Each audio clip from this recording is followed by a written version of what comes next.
तो यूपीएसआई परीक्षा के लिए सिर्फ 15 दिन बचे हैं। ये आखिरी के दिन ही हैं जो असल में फैसला करेंगे। देखिए, अब घबराने का तो बिल्कुल टाइम नहीं है, बल्कि स्मार्ट तरीके से काम करने का है।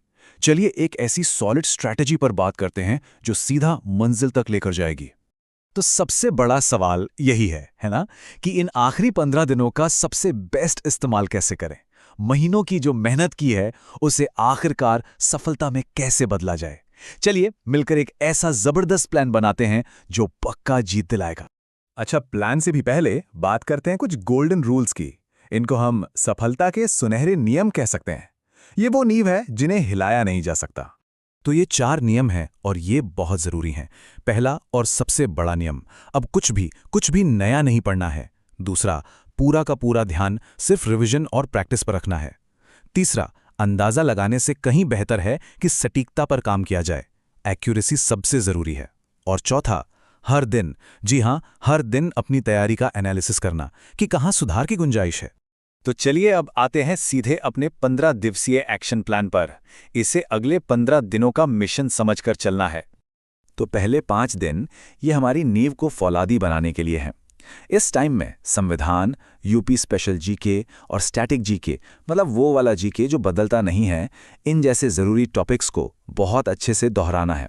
साथ ही मैथ्स और रीजनिंग के जो बेसिक कॉन्सेप्ट्स हैं ना, उन पर पकड़ एकदम मजबूत कर लेनी है। अब आता है अगला फेज, दिन 6 से 10 तक। ये पूरी तरह से मॉक टेस्ट के लिए है। रोज एक फुल लेंथ मॉक टेस्ट देना है और कोशिश ये करनी है कि ये ठीक उसी टाइम पर हो जिस टाइम पर असली एग्जाम होने वाला है। और सबसे ज़रूरी बात, मॉक देने के बाद कम से कम 3 घंटे उसके एनालिसिस पर लगाने हैं।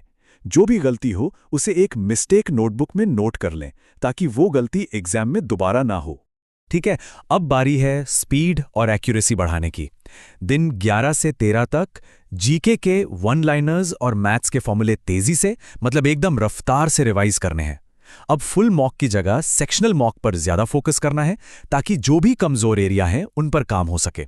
और टारगेट सेट करना है 85 से 90% एक्यूरेसी का। और अब आ गए आखिरी और सबसे क्रिटिकल 2 दिन। इस समय सिर्फ और सिर्फ अपने बनाए हुए शॉर्ट नोट्स को रिवाइज करना है। एडमिट कार्ड, एग्जाम सेंटर जैसी सभी ज़रूरी चीज़ें एक बार अच्छे से चेक कर लेनी है। और हाँ, प्लीज़ याद रखें, पूरी नींद लेना बहुत बहुत ज़रूरी है। एग्जाम से ठीक एक दिन पहले कोई मॉक टेस्ट नहीं देना।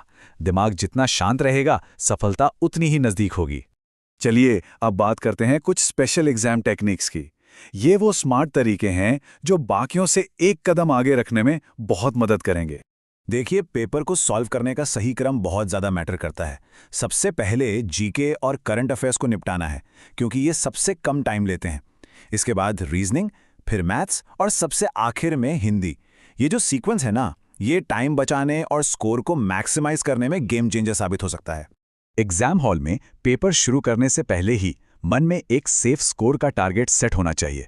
इससे होता क्या है, एक तो कॉन्फिडेंस बढ़ता है और दूसरा ये पता होता है कि कितने सवाल सही करने ही करने हैं। ये हमें गैर जरूरी दबाव से बचाता है। एक बहुत ही जबरदस्त टेक्निक है 2 राउंड सॉल्विंग मेथड। इसमें करना क्या है कि पहले राउंड में पूरे पेपर पर नजर मारकर सिर्फ वो सवाल सॉल्व करने हैं जो बिल्कुल आसान हैं और तुरंत हो सकते हैं। इससे कॉन्फिडेंस एकदम से बूस्ट हो जाएगा। फिर दूसरे राउंड में बचे हुए मुश्किल सवालों पर शांति से टाइम लगाना है। क्या करना है ये जानने जितना ही जरूरी है कि क्या नहीं करना है।